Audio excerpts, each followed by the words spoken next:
Hello guys, welcome to Learning with Harsh. I am Harsh Singh Tomar. In this video, we will talk about Golu grows a nose. इस chapter में एक हाथी है, elephant है, जिसका नाम है गोलू. तो गोलू ग्रोज अ नोज, इस चैप्टर को हम लोग इस स्टोरी को पढ़ेंगे. So let start. तो इसमें यह बताया गया है इस पैराग्राफ में कि बहुत एक समय था जब जो है हाथी की जो एलिफेंट की जो नोज़ होती थी वो बल्जी टाइप की होती थी. मतलब जैसे इसमें ऐसी होती थी, कुछ इस तरह की नोज़ होती थी. वो मतलब जैसे ऐसा लगता था कि जूता आगे बाहर निकला है, इस टाइप की नोज़ होती थी. तो वो एक हाथी था जिसका नाम था गोलू. तो वो बहुत नॉटी था, मतलब सब लोग उसे नॉटी कहते थे क्योंकि वो इतना क्वेश्चन करता था कि सब लोग मतलब परेशान हो जाते थे.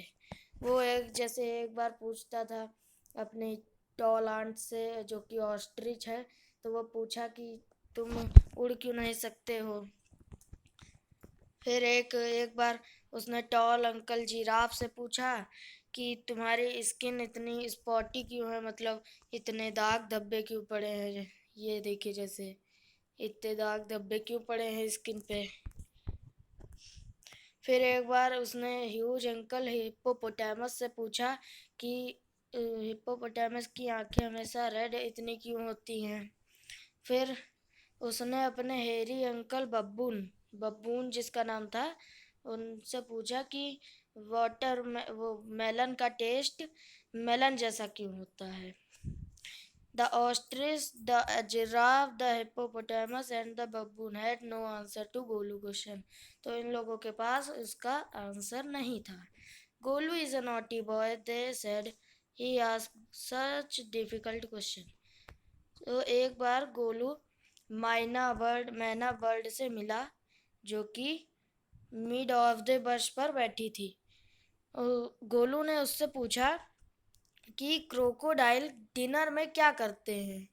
What does the crocodile have for dinner. तो मैना ने कहा कि तुम नदी के किनारे जाओ, लिम्पोपो रिवर के नदी के किनारे जाओ और खुद ढूंढ लो इसका आंसर.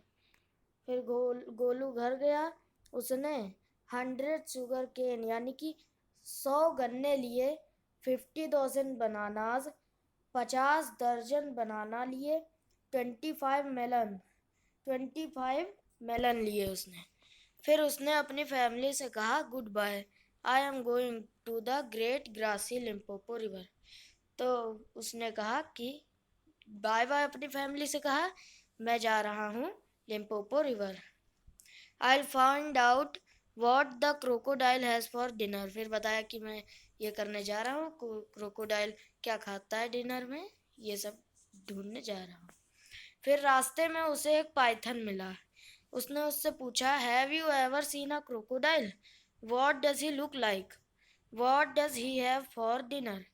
तो वो जो है उसने रास्ते में एक पाइथन मिला. पाइथन ऐसा दिखता है, ये स्नेक होता है, ये कुछ ऐसा दिखता है.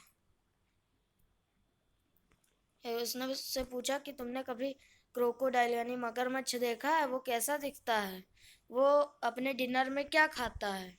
मतलब उसको वो गोलू को बस केवल ये पता था कि क्रोकोडाइल एक जीव होता है, बाकी उसके बारे में कुछ नहीं पता था.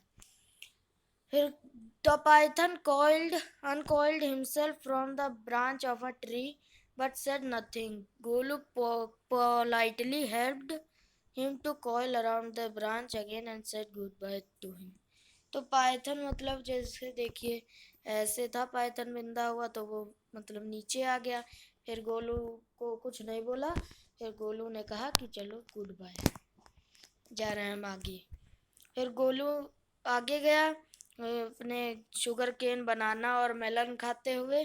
फिर वो पहुंचा edge of the great grassy Limpopo river.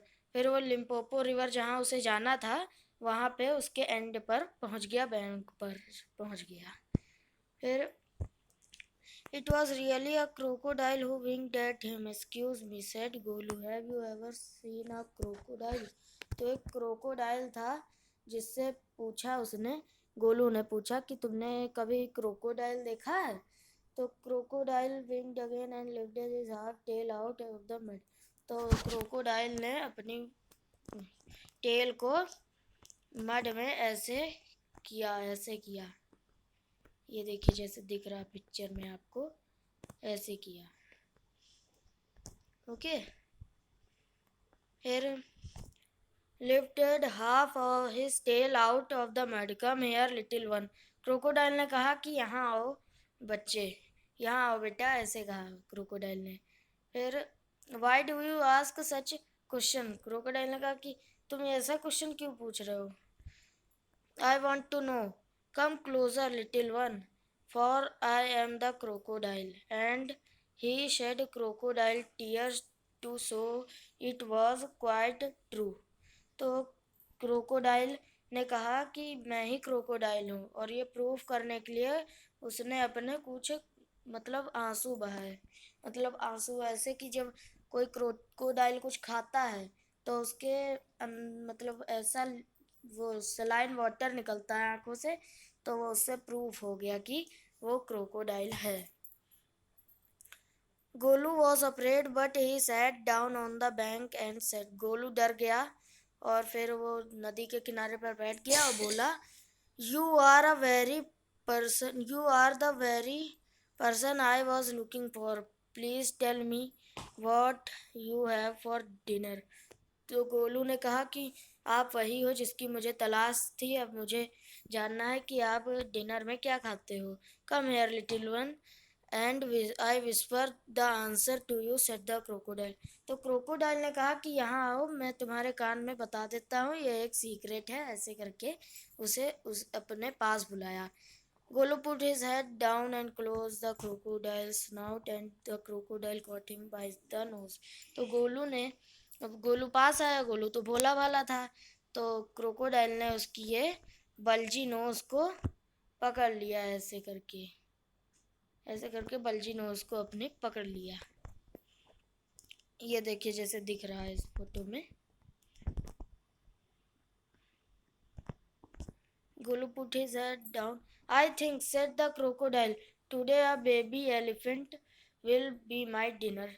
तो क्रोकोडाइल फिर जब उसकी नोज पकड़ लिया तो बोला कि मुझे लगता है कि आज मेरा डिनर एक बेबी एलिफेंट मतलब हाथी का बच्चा होगा।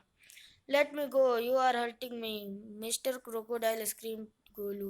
The python, who had been quietly following Golu, came to the bank and said, तो जो पाइथन था वो भी गोलू का पीछा कर रहा था कि ये गोलू क्या करने जा रहा है। तो जो है वो पाइथन भी वहीं पे था, तो पाइथन जो क्वाइटली फॉलो कर रहा था उसे वो आया नदी के किनारे और बोला, if you do not pull as hard as you can the crocodile will drag you into the stream. तो उसने कहा कि अगर मतलब तेजी से दम लगाओ, अगर नहीं लगाओगे खींचने अपने अपोजिट साइड में, तो जो है क्रोकोडाइल तुम्हें रिवर में ले जाएगा।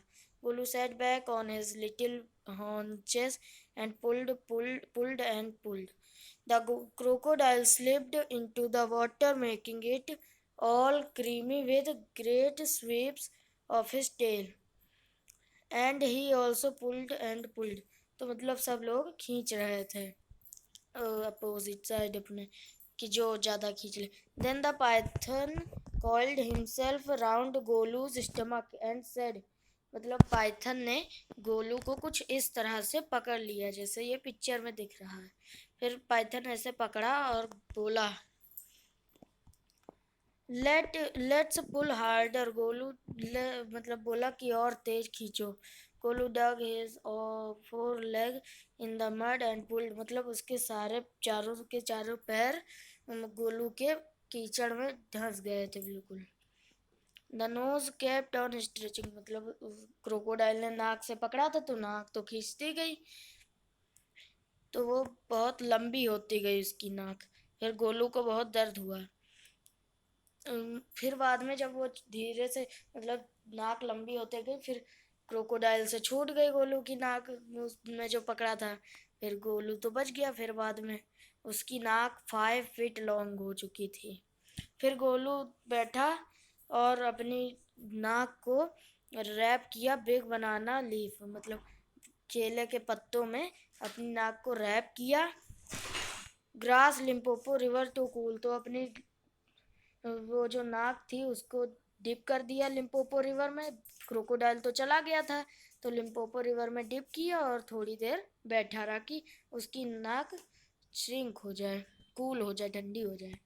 At the end of the second day, अगले दिन गोलू के पास एक मक्खी आई और फिर बाद में गोलू ने उस मक्खी को मार दिया अपनी ट्रंक यूज़ करके।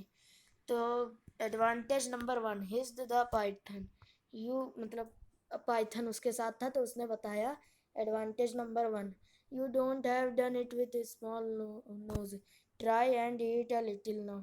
तो उसने बताया पाइथन ने कि तुम पहले इतनी छोटी नाक थी उसकी, तो तुम ये सब नहीं कर सकते थे। तो अब कहता है कि कुछ खा के देखो।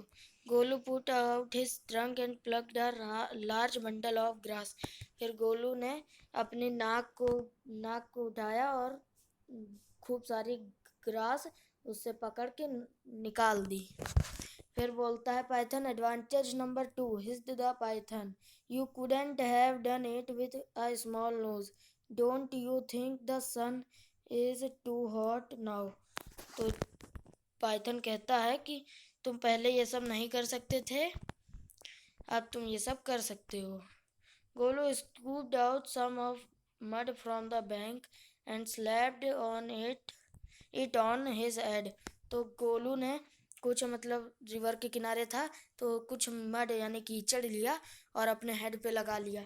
अब हेड पे कीचड़ इसलिए लगाया क्योंकि जो हाथी होते हैं तो उनकी स्किन बहुत मोटी होती है, तो वो जो है बहुत जल्दी हीट अप हो जाती है, तो इसलिए वो मतलब हाथी लोग पानी में ही रहना पसंद करते हैं ज़्यादा से ज़्यादा। फिर अपने सर पर लगा लिया ट्रंक का यूज़ करके। तो फिर बोलता है python advantage number 3, hissed the python, you couldn't have done it with small nose, फिर बताया कि ये भी तुम अपनी छोटी सी नोज से नहीं कर पाते थे।